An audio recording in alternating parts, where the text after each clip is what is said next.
Coming up on this episode of Nintendo Cartridge Society, we drop out of school so we can waste all day shredding on the Hori guitar. It's dangerous to go alone, so the Nintendo Cartridge Society goes with you.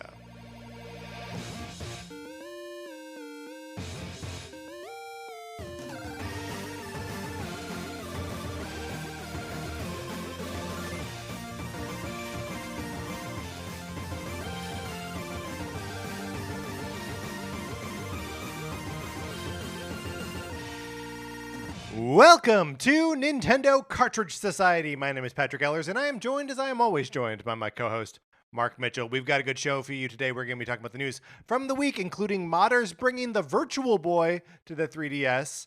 And then on Thursday, it's week 4 of Mario vs. Donkey Kong month. But Mark, in the meantime, how's it going? It's going great. Man, a themed month being interrupted by a Nintendo presentation takes me back to 2020 when I think the same thing happened to either Mario month or 2021. Wait, we did a Mario month? We did a whole month of Mario in October of 2020. Can you imagine being so young in our podcasting days that we could do a Mario month?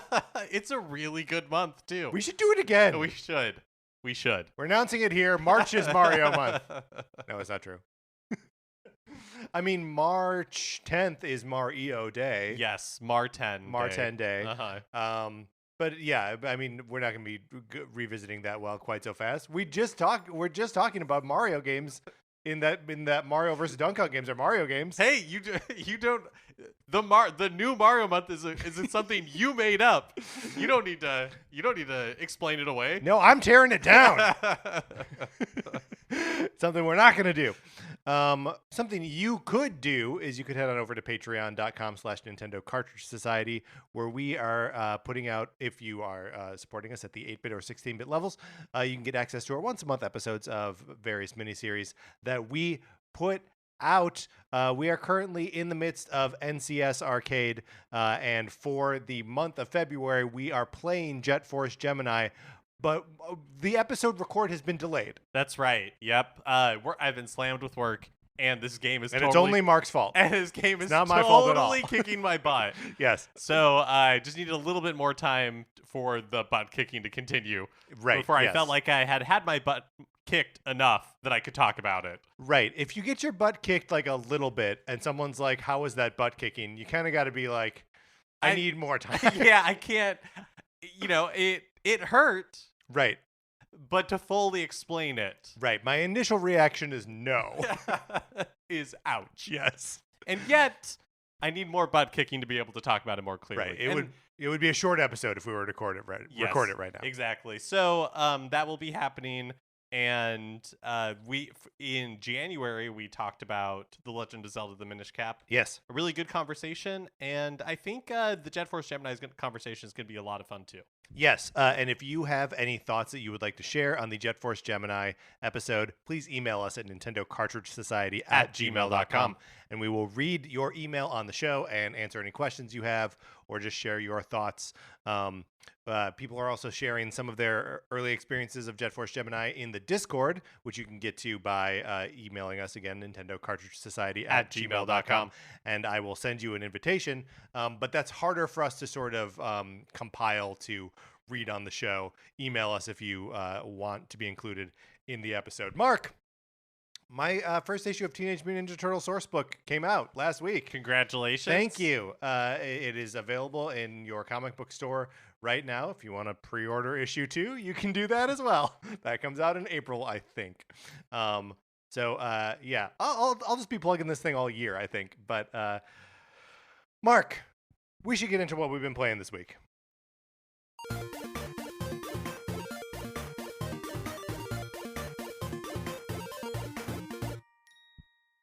Okay, so Jet Force Gemini, check. Mario vs. Donkey Kong. We're going to be talking about it on Thursday. We're going to be talking about it on Thursday. We're going to be talking a lot about games we've been playing, those 2 games that we've been playing on the next 2 things that we put out. Yep. But what else have we been playing? So after the partner showcase last week, I picked up Pocket Card Jockey right on. and I on the Switch, yes. I picked it up on the Switch, and I am totally, completely, helplessly addicted to this game. Yes, good. It is, you're like, it's horse racing with solitaire. We've talked about it on the show before as being delightful. But it really is. We have talked about it before. I can't remember. Were you as crazy about it on 3DS as I was? I don't think I ever played it, or if I played it, so that was going to be that was going to be my question, but I didn't want to reveal that. I was like, wait a minute. All the times that we've talked about it, has it just been me talking about it and Mark waiting patiently for me to stop? Yeah, if I had played it on the 3DS, it was not a ton. Yeah. And I, for whatever reason, I know a reason, because it's really fun and really good. Yeah. I've just been enjoying Pocket Card Jockey right on a lot. I also picked up Pentiment, but I haven't started it. So I also picked up Pentiment, and I did start it, but I'm nowhere in it. I'm maybe a half an hour into it. And it's a beautiful game. The presentation is unmatched. It looks like you are a character who is working on these illuminated manuscripts, and it's all presented to you in that way. So it feels very much like you're playing through a combination of Secret of the Kells and the cartoon parts of Monty Python, right? And there are all these dialogue options that are really funny, and I feel like I'm crafting a cool character at the heart of this thing. And I'm very excited to dig into it more and learn more about some medieval literature and stuff. And this is developed by Oblivion, right? Yes. Which also developed Grounded, which also developed what is the Fallout in space, or not Starfield, but the kind of funny one that the outer I played it. I played the Switch port, which was pretty rough, but I enjoyed the game. but I enjoyed the game itself. I think it is cool that they are still able to do all of these weird, totally disparate things, right? They haven't just become they're not just pumping out the Outer Worlds. Yeah. Is that what it was called? The Outer Worlds? So Outer Worlds is definitely one of the... Outer Wilds. Outer Wilds is the other one. Yeah, so it is Outer Worlds. You're right. Okay. Yeah, it's nice that they're not just a AAA game factory, that they can take chances and do weirder, more esoteric things. The director and narrative designer of this game went to my college. Oh, something I discovered today when the credits were rolling, and I was like, I feel like I've seen that name pop up somewhere, and I just Googled it, and sure enough, graduated from Lawrence University a couple years ahead of me, so I didn't know him or anything. But knowing what a weird game this game is, I was like, yes, one of ours, yes. So we will, I'm sure, be chatting more about Pentiment as we both get into it and play it a little bit more. I was working under deadline this weekend, so the other video game that I spent time with was really just a mind muter. Sometimes you just need something to turn your brain off. And I was playing Time UFO, which recently was on sale on Switch, so I picked it up there, and it's just little crane games, and I played it a lot on mobile a couple years ago, but I'm really enjoying the Switch port of it as well. Also, did we mention did we talk about this last week or 2 weeks ago or whenever it happened? The Square Enix, in a hey, Final Fantasy VII Rebirth is coming out soon. We're just everyone should play all the Final Fantasies or whatever. They put everything on sale, all of their stuff on all their libraries. Oh, I don't think we did talk about it. And because they were 60% off, I picked up Final Fantasy VIII, the remaster Final Fantasy VIII, Final Fantasy X/10/2, and Final Fantasy XII, the Zodiac Age, which means now all of the mainline numbered Final Fantasy games on Switch I have purchased on Switch. Amazing. So I could play 1 through 10 and then 12. I guess that's really where it ends on there. But yeah, I mean, these are, either individual games or collections that are the 8 remaster is usually pretty cheap, but like, I got it for under $10. And then the other ones I got for like 14 or something. And I was like, yeah, that's absolutely, if I'm ever going to buy them, I should be buying them now. So there are too many games on my Switch that I'm never going to play. All right, Mark, let's get into the new releases and what we might be playing next week.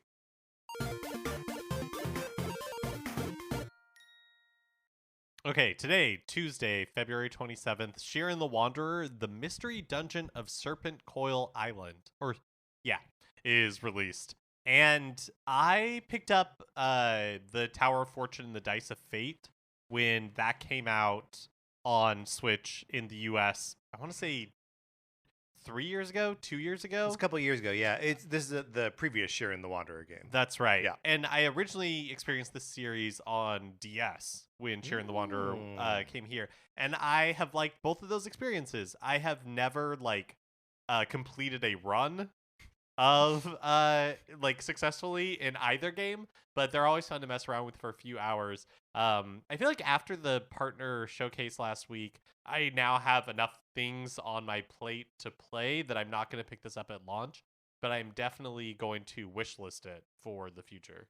Do you make good use of that wish list? You mention it every now and then. I do. Because well, it's great because you put it on there and then you get like an email notification when something goes on sale. Oh, so convenient. Yes. Yep. It's a pretty. I mean, I don't like. We should do ads for the wish listing feature on the Nintendo Switch. Hey, Nintendo, we're open to selling out.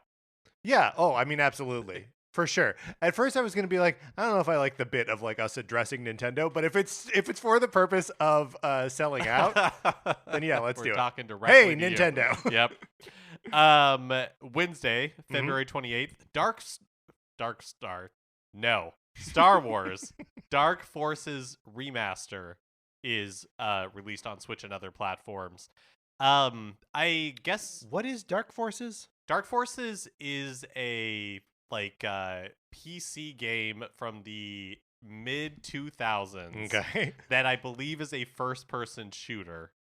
And I have never played it before. I remember going to a friend's house and they had it and they were playing it and being blown away at the time. But I don't know if it's Jet Force Gemini fatigue setting in. Yeah. I agree with that. Whatever you're about to say. I think in a vacuum, I am interested in this. But right now, I'm like the thought of going back to a retro, shooter, right, is breaking my brain. So it does look like it is a little bit more in the vein of Doom. Yeah, I think that's right. Which I do think that but before they tried to actually go 3D with these graphics, that there's something charming and still accessible about the crudeness of Doom. I'm watching this trailer right now. It looks great. I'm sort of interested in picking this up. Maybe as a palate cleanser for there we go. Gemini. There we go. Rebuilding hope. I promise the episode's not just going to be us dumping on Jet Force Gemini the whole time. It's really not. There are things I like about it. I'm just really bad at the game. Right. Dark Forces Digital Foundry, they released their analysis of how it performs, and I guess on Switch the frame rate is pretty gnarly at points, but they are going to release a patch for it. Feels like, and it's I'm sorry, do you have up who is doing Night Dive Studios? Right. So this is not an Aspyr re-release. Right. Yeah. Which I guess we've decided we have an axe to grind with Aspyr. No, I mean nothing against them. They're not doing. It's not like they're doing a bad job. They're just putting out these games that when you revisit them, you're like, oh yeah, I guess this isn't that good. It's not their fault. I mean, in some ways it is, though, because like there are people taking I guess no one else, I suppose, is taking bad games and putting them out, and people are like, "Wow, these bad games are good." But like there are ways to repackage and represent things that like can make them more appealing. I think Aspire's MO is just get these games out. I don't know. Yeah, Let's call them up. We'll call them up. I was gonna say I don't have anything against them. I think they're just doing what they're gonna do, and it is like on us to decide if we're interested if we're interested or not. But I agree with you that I think Star Wars Dark Forces Remaster is a different caliber of like repackaging. Right. Sure. Yes. And then I think that's pretty much it. For the week. Yeah, I think there are obviously a lot of other little games coming out, but nothing really of note. All right, Mark, let's close out the new releases. Which means it's time for a regular segment on our show. It is time for 433. In 1952, American composer John Cage wrote a piece called 433, wherein a performer or group of performers didn't play their instruments for 4 minutes and 33 seconds. For the purposes of this show, our instruments are talking about Nintendo. So, for the duration of one performance, 433, we'll talk about something not all Nintendo related, thus fulfilling the contract of the piece. Mark, we're talking about Dune, and we're doing that because Dune 2 coming out. Yep. I closed the performance 433, so this is becoming a timer. Mark, where and how did you see the movie Dune? The Dune, is it just called Dune or like Dune Part 1? I think Dune Part. I guess Dune Part 1. I saw it at home, which was not, I think, the ideal way to. Yeah. Well, I don't know how much we want to get into how unideal it was, but basically, suffice it to say, I was prepping for a surgery that required me to use the bathroom a lot. Right. And so my viewing of Dune Part 1 was interrupted quite frequently. Right. And it would have made it impossible for you to see it in the theater. I also saw it at home after a full day of day drinking. So I fell asleep during it. But okay, so maybe we didn't have the most positive experience of viewing the first Dune film by Denis Villeneuve.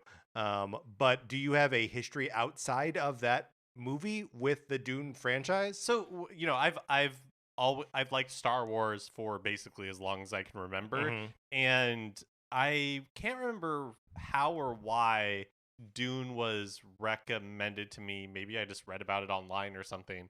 And so I read the first book probably when I was like 14, and I remember like enjoying it, but I definitely don't think that I really understood it or absorbed it. Sure. And then I remember trying to read the second book and just completely losing interest. Well, don't the Dune books have like a reputation of like getting really crazy really fast, right? Like beyond the first one, that like the first one is more or less grounded in like some sort of like reality that holds together, and then by like the second and third book that like it's deconstructing itself and like going crazy. I don't know. I don't know either. Yeah, Mark, I've never read know. any of these books. And then in like then there was a point where I was like discovering the filmography of David Lynch. Sure. And so his take on Dune, I saw it at some point as well. But I don't know, Dune just has never like stuck with me. Do you know what I mean? It's not absolutely. I've absorbed a number of Dune related things at some point in my life, and all of it is just kind of like it's ephemera. No, I feel much the same way. And so like I'm struggling right now with like, do I go see Dune 2? Like, I like Villeneuve as a director, right? But I'm also like, I don't know. Do I want to spend like, how long is this movie? Do we know how long the second one is? I don't know. It's got to be close to 3 hours. I'm just gonna make a bet. We're just guessing. We're just guessing it's close to 3 hours. Yeah. Is that like something that I want to spend like 3 hours doing? I will say one thing that has me leaning towards my answer being yes. Sell me on it. Is that it's been a while since I've gone to a movie that's been an event, and I like going to the movies. Yes. And this feels like the first thing in a long time that's been an that event. fits that bill. Yeah. Not since the days of Oppenheimer or the Super Mario Brothers movie, which felt like an event. No, totally. Yeah. Yeah. Yeah, so that's but I am already stealing myself for I like Villeneuve's movies quite a bit, but the first Dune and his Blade Runner movie, and I'm assuming Dune 2 is going to have so many shots of tiny spaceships on desert landscapes that you're just viewing from above. While like Hans Zimmer's slamming his fists down on the keyboard. Yeah, we just got to get ourselves in that like experiencing the spectacle mindset. Then maybe it'll be okay. And I say the mindset. There's not code for like doing drugs, but maybe we should do drugs before going to see Dune 2. Is it just called Dune 2? It must be Dune Part 2. Okay. If the first one's Part 1. I'm not convinced which that we're it is. assuming. No, I don't think that it is. We're just putting our stake in the ground. All of the Part 1s are retreating from it, right? Mission Impossible, Dead Reckoning. Yes. Part 1, no longer that. Well, I looked it up and it is Dune Part 2. So the first one must be Dune Part 1. But The Godfather Part 1 isn't The Godfather Part 1. It's just The Godfather. Right, now I'm looking up Dune Part 1 to see if that is true. And it... cannot say definitively. Maybe is? I think it's just called Dune. Well, Wikipedia... I don't know. Titled... Oh, here we go. Wikipedia is breaking the tie. So thank you once again to Wikipedia. Sorry that I didn't donate like the $3 when you begged me to. Once again, we're thanking Wikipedia. So Dune, parentheses, titled on screen as Dune Part 1. Whoa. So I think titled on screen as Dune Part 1. Yes. But is that what it says on the box? I don't know what I mean. It's not what it's, no, I know what you mean. You don't buy things in boxes anymore. But it's not what it says on the poster. Is that what you're asking? Yeah, that is what I'm asking. Here, I'm looking up Dune DVD. Okay. Okay, so Dune, on the cover, just says Dune. Okay. On the cover of the Blu-ray. So it seems like reality is at war with itself. Which just seems par for the course. Yeah, right. Perfect. All right, Mark, we talked about this well beyond when my timer went off. We were not accompanied by the GVSU New Music Ensemble, but by a timer on my phone. Let's get into the news.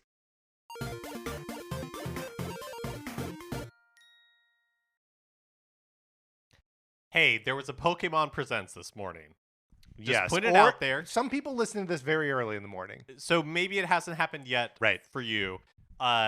Today, February 27th at 6 a.m. Pacific time, to commemorate Pokemon Day, a Pokemon Presents is happening. So we obviously won't be talking about any announcements that are coming out of it, but possibly we will maybe fill in a few gaps on what Nintendo tentpole releases could be for the rest of the year. Yeah, absolutely could be. And, maybe they will reveal a real-life genetically engineered Pikachu. Yep. That we then just had to we just had to live with that being in our reality. Questioning the existence of God. That would be... What kind of God would allow a real-life electric rat to run around in our world? That would be... I'm not going to lie. That'd be really exciting if it looked like it's got to be the fat Pikachu. If it looked like a Pikachu. If it was just a rat that they had electrified, less exciting. Yeah, that feels more like Gremlins 2, the new batch. Also, let's just touch base on Switch 2 rumors. Look, this is starting to feel obligatory. We don't necessarily know what we get out of it. This is a preamble to something that we're still probably going to talk about for 15 minutes. Yeah. Well, so there's more fuel to the fire that Switch 2 is coming in 2025, not in 2024. The Japanese newspaper Nikkei is also reporting that Nintendo will wait until 2025 to release their next-gen hardware. They specifically cite concerns over supply and allowing time for developers to make games for the platform. And, we have talked about this in the past that when the Nintendo Switch launched, it was difficult to get a Switch unless you had pre-ordered it. and it remained that way for several months. And the market for a new Nintendo thing was so much smaller at that time in the waning days of the Wii U and the 3DS than it is right now, where I think Nintendo has never been more popular than it is right now. So I think they know that they have to have inventory on launch day. I think that makes a lot of sense. I also think that 2017 was such a killer year for Switch software. Yes.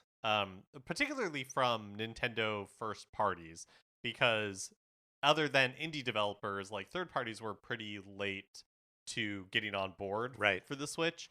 But 2017 was ARMS, Sushi Strikers, Breath of the Wild. Oh, sure. You know, you like kick off with Breath of the Wild. You end the year with Super Mario Odyssey. You have Splatoon 2 in there. Yep. Had Mario Kart 8 Deluxe. Will Nintendo by themselves be able to have another year that big in 2025 if that's when the Switch 2 comes out?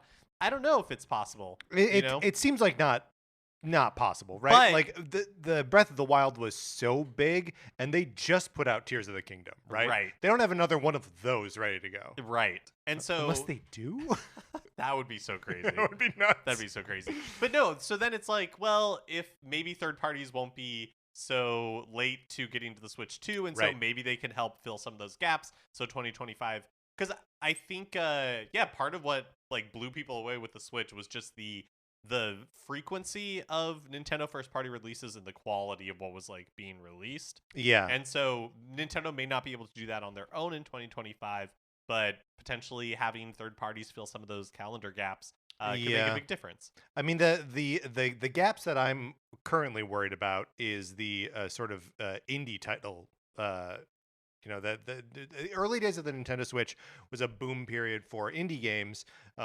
Because the Switch's hybrid form factor was a novelty. People like being able to take their indie games on the go with them. But also because Nintendo had they had a lot of first party games, but not a lot of third party support outside of indies. They were actively courting indies in a way that like no one really had in a while. Like the last time had been, on like that PlayStation had done it when PlayStation 4 was new, and Xbox had done it in the previous generation, always to like fill out these holes in their library. And if the Switch is going to be backwards compatible, the Switch 2 is going to be backwards compatible with current Switch. I don't know that they need to fill those holes in their lineup with indie games anymore. I just wonder if we are ever going to be in a space to have that like indie rush ever again, if all these libraries are going to be backwards compatible. Yeah, it feels really unlikely. Also because with the Switch, Nintendo has become, for the most part, like indie games, you just kind of expect them to release multi-platform. Yes. You know what I mean? And Switch being included on it. So yeah, I think that the Switch was such a gold rush for indie developers. Yeah, in a way that I don't think is reproducible. One, that there was a vacuum of big like third-party releases that indie games were uniquely positioned to fill. And then two, there were so many big indie games that had never either made it to a Nintendo platform at all. Yeah, absolutely. I think actually that was it. There were so many big ones that had never made it to a Nintendo platform at all. And yeah, I just don't think that, like, now when there's an Indie World Showcase, there's rarely a game. I can't think of the last time I was like, oh yeah, there's this indie game that hasn't come to Switch yet, that maybe this will be the time when it comes over. That just doesn't really happen that much. Right. Well, after 7 years of it happening, it can't keep happening forever. But yeah, just like it feels like a useful little marketing beat for indie games is kind of quietly be retired here. Unless Nintendo decides that like they want to continue actively courting those smaller studios and like getting exclusivity. Like, remember, Celeste was a Switch exclusive at launch. Oh wow. And just because like they had their people out there identifying games that would help move the system. Maybe not move the system, but like provide this like extra added value. The Spectre Knight campaign to Shovel Knight my favorite campaign of the 4 of them came to Switch first, and then to all the other platforms later. So like, they were. That's not something that they like slouched into. They did that on purpose. Yeah. Yep.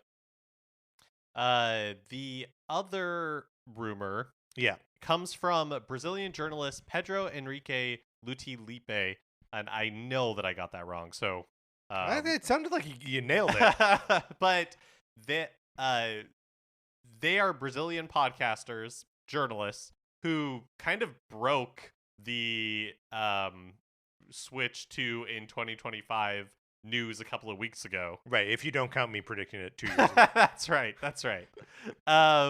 And they post on a message board called Family Boards under the name Brazil. And on Family Boards said, quote, this was, I think, on Sunday. Quote, here's what I've heard post Friday. Direct in April, General or Mini, don't know. Indie World before that, probably March. June for Switch 2 reveal. Everything in flux always, but I'm feeling good. So, Okay. All right. Okay. All right. Okay. Indie World Showcase in March.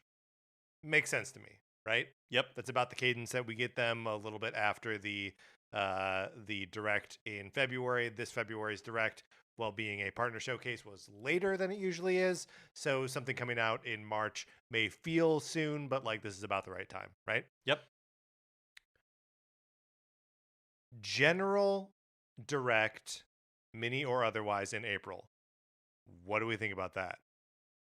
I think it would make sense because we know that Nintendo has Switch games for the rest of the year. Right.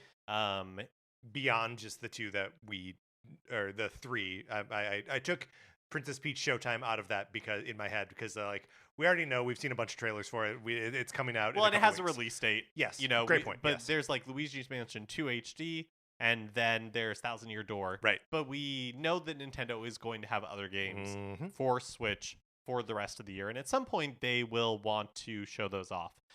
Maybe an April one, I think, would be unprecedented. Yep. But maybe splits the difference between a February and a June. And so is, a comfortable time to show off a summer game and then a comfortable time to reveal a couple of things that are coming later in the year. But if that does happen, if we get like an April Direct, May Direct or something, then I definitely just feels like it's going to be you could look in the past and say, there's a 99% chance we're going to get a February Direct, a 99% chance we're going to get something in June, right? Something in September. And this year, maybe not. Yeah, I feel like this year is a weird year for Nintendo. And then June for the Switch 2 reveal, that feels okay.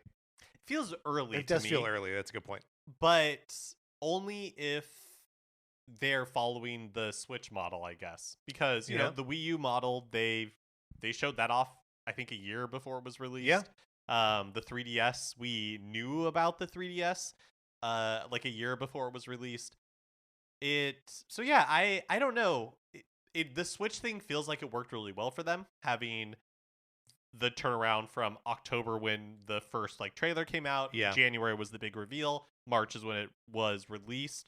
So doing it in June feels like a lot of lead time. I don't really know what they gained from that, but yeah, but I mean, just like you said, we're looking at the past and being like, well, there's a 99% chance that this and this and this, but the situation that Nintendo was in 2016 is unreproducible, right? They hopefully for them. Hopefully, yeah. The Wii U was in such dire straits, and then the Switch was such a unique product in that moment. And there's probably going to be some sort of Xbox handheld coming out in the next year or so, and Steam Decks are everywhere, and there's all these solutions for PC gaming in a handheld format that just didn't exist before the Switch came out, and they were in a place that was unique, and they were presenting a product that was unique, and that's just not what this generational shift is going to be. Yeah. So who knows? I mean, like, all of which is to say, like, sure, timeline makes as much sense as anything else. anything. Yes. Yeah. Like this Christmas is going to be a rough year for Nintendo Switch sales, no matter what. Right? Whether they announce the new Switch before Christmas or after Christmas, and also if it's coming out within the first quarter of 2025, you have to reveal it before Christmas. So I don't know. I don't know that any of this matters. Yeah, I mean, I guess they do have a good. They still have like cards they can play if they wanted to. Like last year, we saw the permanent bundling of Mario Kart 8 Deluxe with a regular Switch, but there's never been a price cut or anything like that. Sure. I also wonder. I don't know if it matters, but like if you do reveal it in June, if you say, "Hey, this is fully backwards compatible," does that make people who are not going to be early adopters be like, "Well, I can still pick up a Switch because the games that I buy for Switch, if when I eventually pick up a Switch 2, they'll carry over." So it's not like I'm losing anything, but do early adopters or not early adopters, do they even like look that far ahead? Yeah, I don't know. Well, and also like, okay, if we're revealing the Switch, and again, this is the segment that I said we're begrudgingly talking about it, but it's very exciting. I like talking about it with you. If they are revealing the new Switch in June, do we also get to see some of that library, some of that like exclusive library that you can't play on the original Switch? Because they must have something that goes on this thing that can't be played on the previous system, right? I wonder. I mean, the PlayStation and Xbox like generation turnover had a lot of cross-gen games. Yeah. And, but they still made a point to like have something at launch that you could only play on the new machine, right? Yeah. Yep. Yeah, I really don't know. It is so difficult to even try to guess how this is all going to go down, because it seems like on the one hand Nintendo's in such a position of strength, but on the other hand it's so easily as we've seen historically, like going from one generation to another is just tricky for every company. Yes. Yep. And June, honestly, not that far away. Not that far away. And, maybe if we're having a direct in April or around that time, it also makes sense because June will be given over to revealing the new hardware. And like the one killer game that they're putting out for it. Yes. Do you think that the timing of Call of Duty coming to Nintendo hardware, which was a contractual agreement between Microsoft and Nintendo that became evidence, right? Yeah, in like the during the Microsoft used that as a way to say, hey, you should let us you should let us do this merger with Activision. Do you think that it must have a start date, right? Where they're like, because it's for 10 years, right? But when does that 10 years kick in? Should we expect Call of Duty on Switch this year? Do you think that it will start? Do you know what I mean? Like, because that would be not that would be something for the holidays that Nintendo's never had before. Yeah. That would now be, available on the original Switch. I mean, if it's in a,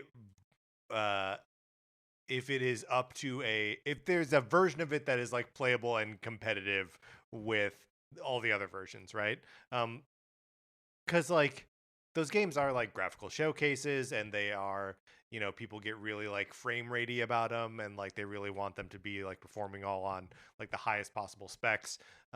Like what does that even look like on Switch? Or maybe we're thinking about it all wrong, and sure. they won't try to bring the mainline Call of Duty series to Switch. Sure. Maybe what they'll do is they'll do like a platform fighter like Smash, but all with just all Call of Duty characters. Yeah, all of our favorite Call of Duty characters that we can easily name off the top of our heads. Yeah, Sergeant. The only thing that was coming to my head was Bilko. Sergeant Bilko. No, but also they talked when like I think when the FTC was I'm refuting my own like what if, because Sure. when they were when the FTC was questioning Microsoft about like, is that even possible? How would you bring Call of Duty to Switch? They talked about like, oh, the scalability of the engines. Sure. So so yeah, maybe it is with the idea that it will be the same game as all the other platforms. Or maybe they were targeting, this November, being like, yeah, Nintendo will have their second Switch out by then. That's what, that's the schedule that we have internally. And now Nintendo has delayed that. Like, is it possible that to like be true to the letter of their agreement with Nintendo, that they put out a Switch 2 game before the Switch 2 comes out? No, that doesn't seem possible. Why not? What would be the benefit to Nintendo for them doing that? It may not matter. It may just be part of their agreement. Like, that like if they're putting out a game that has to come out, you know what I'm saying? I know, but I guess what I'm saying is that Nintendo. It seems like it would be beneficial to Nintendo to be like, well, let's just amend the contract. Okay, now listen. Is the scenario I'm describing likely or kind of funny? I'd argue it's kind of funny. Well, I will also say that 2 years ago you predicted that the Switch was coming out in 2025. There we go. So anything is possible. Anything is possible. How long do you think I get to ride that out? Like at least until the Switch comes out in 2025. Great. Or I have to give it up when it's delayed until 2026. Last week we learned that the upcoming release, Disney Epic Mickey Rebrushed, is coming out this summer. Mm-hmm. And original series creator and director Warren Spector went to LinkedIn to celebrate the trailer reveal, which naturally got commenters asking about the possibility of Epic Mickey 3. And as always, because it's the internet, it's not people being like, wow, this is great. Would love to see you come back to the series. It's all just like, Mickey 3 when? Yeah, even on LinkedIn. Yeah, even on LinkedIn. Yeah. Spector said that he had a, quote, high-level concept for the game, but also added, I love to do Epic Mickey 3, but I have a day job that would make that impossible. So this almost feels like a there's no smoke, there's no fire kind of thing, but like it's just exciting to hear the like creator of the original series be like, yeah, I'd love to do it. I forgot how much of like a Disney nerd he is. And so like in a lot of ways Epic Mickey was a dream project for him to be able to work on all of that. He also mentioned that the trailer looked great and he was excited for people to see the final product. He also expressed that he was bummed that Oswald the Lucky Rabbit wasn't even mentioned in the trailer. Wasn't even mentioned. Saying, quote, that poor little guy can't get no respect. I love this. This is fantastic. That look, we didn't mention Oswald the Rabbit when we talked about the partner showcase last week. No. That's our failing. Is he a playable character or is he like an antagonist to Mickey? I don't remember. Okay, all right. Okay, so I don't even remember him being in the game. Continues to get no respect. Yep. Even here on this podcast. Yep. But just know that Warren Spector shaking his finger at you right now, I think. Speaking of Disney Epic Mickey Rebrushed, which I love that we have it. This is not a Dragon Quest XI-S Echoes of Elusive Age Definitive Edition for the Nintendo Switch situation. Right. We are not obligated by the rules of this show to say Disney Epic Mickey Rebrushed every time. But that's just how it's written out. It's also the name of the game, and like, what do you chop off of it? Do you chop off the Disney part and just say Epic Mickey? And then obviously leave off the rebrushed. I think you could say the rebrushed part if you want to differentiate it from like talking about the Wii game. Why don't we just call it Mickey then? I feel like that's like a little too far in the other really? direction. Yeah. It's okay. Like if we refer to Dragon Quest XI-S Echoes of Elusive Age Definitive Edition for the Nintendo Switch, we're just like as Elusive Age, or just Dragon. Well, okay, but that's like percentage-wise. That's such a smaller percentage of the title.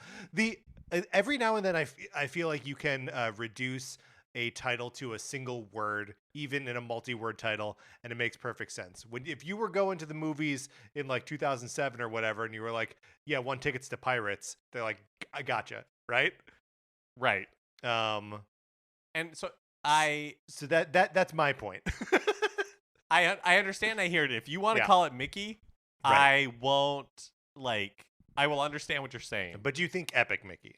I think Epic Mickey's Okay, all right. I'll probably call it Epic Mickey Rebrushed. Okay. Well, so you are going to honor the weird Disney part of it. I'm just like, get that out. Like, you're throwing that out. I don't need this. Is it weird that it's not possessive? It's not Disney's Epic Mickey? They went through a change maybe like 15 years ago where they started doing that to everything. It used to be Disney's California Adventure, and it's not anymore. It's just Disney California Adventure. Interesting. And so if you look at like everything, it's not like Disney's Moana. It's just Disney Moana. Sure. And Disney is an adjective now.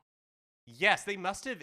I feel like it must have been a like legal like trademark decision where lawyers somewhere were like, it will be easier for us to defend the trademark of this if it's not possessive, if it is just if it is just Disney the thing. That makes sense. So but but it sounds so strange to say Disney Epic Mickey Rebrushed. I refuse to do it. This is back to the like question of like what is the thing actually called, but like the movie with all of the Avengers in it called The Avengers. I feel like it's frequently presented as Marvel's The Avengers, and that's possessive. Yeah. Although I'm looking at a poster now and it just says Marvel The Avengers, and the is in the A. Do you know what I mean? I do know what you mean. I do know what you mean. All right, this is all too complicated. We can't get into it now. All of this is to say, Disney Epic Mickey Rebrushed. This version of the game is also going to include new moves for like traversing the world and improved controls, as confirmed by the game's Steam page. The trailer that we saw in the partner showcase said it is a faithful. What did it say? Faithful rebrushing. It did not say rebrushing, which I would have remembered. But it's a faithful reinterpretation of the game, but not so faithful that they don't improve how you get around the world. Yeah. So it makes me interested to see what else has changed or been made more modern. Because as discussed, games from that period, and there's a whole span of like 10 years from which I just want games to be updated a little bit before being put in my hands again. Yeah, I feel like with all of these things, what you want is the game that you remember, of course, not the game that you actually played. Yes. So yeah, if they're taking the time to improve the controls and make it more modern and feel easier to play, that seems like a big win. Yep. We also learned that this rebrushing is being developed by Purple Lamp, who I developed the most recent SpongeBob games. Yes, I believe. All under the Embracer Group sort of subheading. Purple Lamp is the development studio that's been doing those SpongeBob games. A ultra rare Game Boy Advance game is getting a limited run re-release on Switch. The game is called Ninja 5-0, also known as Ninja Cop. Ninja 5-0 is a much better title. It is so good. So much better than Ninja Cop. This is a Game Boy Advance game that I mostly know by its reputation as being an exceedingly rare GBA cart. It's one of those that always resells for like $500 on the secondary market. And here, Limited Run Games is just making it available for not $500. Yeah, the original came out in 2003, published by Konami. It's like an action platformer, and this new release is going to have new anime-style cutscenes. Yeah. So seems cool. The gameplay videos of it make it look almost like in line with the like Mega Man Zero style of like platforming and like close quarters combat. So I don't know. I like a ninja game. I might be checking this one out. In the past, Patrick, you and I have talked about how the Nintendo 3DS seems like if Nintendo was ever going to re-release Virtual Boy games, that the 3DS would have been the place to do it. Would have been perfect. They, of course, did not.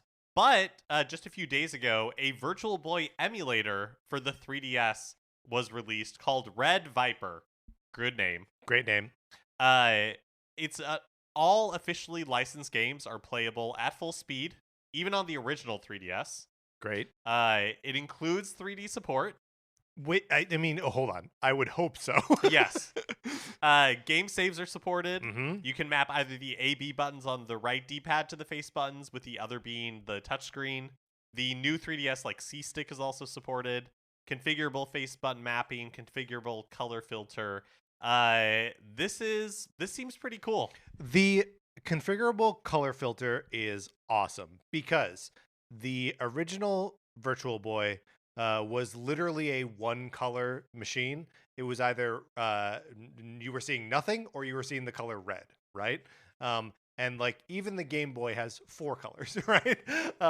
So it's just extremely limited, and it's just nice to be able to change what that one color you see is. Yeah, when Jeremy Parish did his Virtual Boy works, when he went through the entire Virtual Boy catalog on YouTube, the capture device that he used, whether it was I can't remember if it was the capture device itself or an option that he had within it, instead of outputting at with the eye searing red, it was grayscale, and so it makes watching those videos possible. Yes, right, because the red really is difficult to endure. Yeah. So this is super cool. What do you have any concept of what that opens you up to if you hack your 3DS and put this on there? Am I at risk of losing all of my legally purchased 3DS games? I have never hacked a console ever. Right. I've never put custom firmware on any of my systems, so I don't know. I mean, I guess it's possible that if something went wrong and Nintendo support would not be able to help you at all or refuse to help you whether they could or not. Right. So yeah, I don't know. I don't really know what the risk is. Okay. And it's hard to get your hands on a new 3DS now. Hard to get pricey to get your hands on a new 3DS. Yeah, I suppose that's more accurate. Yeah. But it would be great to have a burner 3DS to just load it up with Virtual Boy games. Yep. All officially licensed games. That's pretty cool. That means that the Japanese only ones are also available in there. There's not a ton in that library that I'm aching to play, but the novelty factor, and also that Wario Land game. Wario Land game is pretty good. Mario Clash, pretty good. Tennis, fine.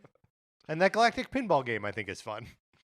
But yeah, just the idea of, because it's been unattainable for so long. Yes, that's right. So the idea of being able to now experience it just is really cool. Finally, we have a new favorite Switch peripheral. Yes. Hori has announced new software for Switch called Guitar Life Lesson 1. As revealed in the Japanese version of last week's partner showcase, Guitar Life uses this truly amazing peripheral to help teach people how to really play a guitar. To really play real guitar is its aim, right? Yes. Okay. But the peripheral itself, I mean, it just looks delightfully crazy. Yes. Hard to believe that this isn't a Nintendo-made product, right? Yes. It's part of it looks like the bottom of it looks like a guitar case, and then you slide a Joy-Con into the top for reasons unknown, and then instead of strings, there's maybe individual. It looks like there are 6 individual bars in the strumming area, and then the fretboard seems very short, but there are definitely all kinds of bars and buttons on here, maybe frets. It's unclear to me exactly what this interface is, but you are actually assuming your hand will be assuming the shape of various chords to play them on the Guitar Life Lesson 1 software. Yep.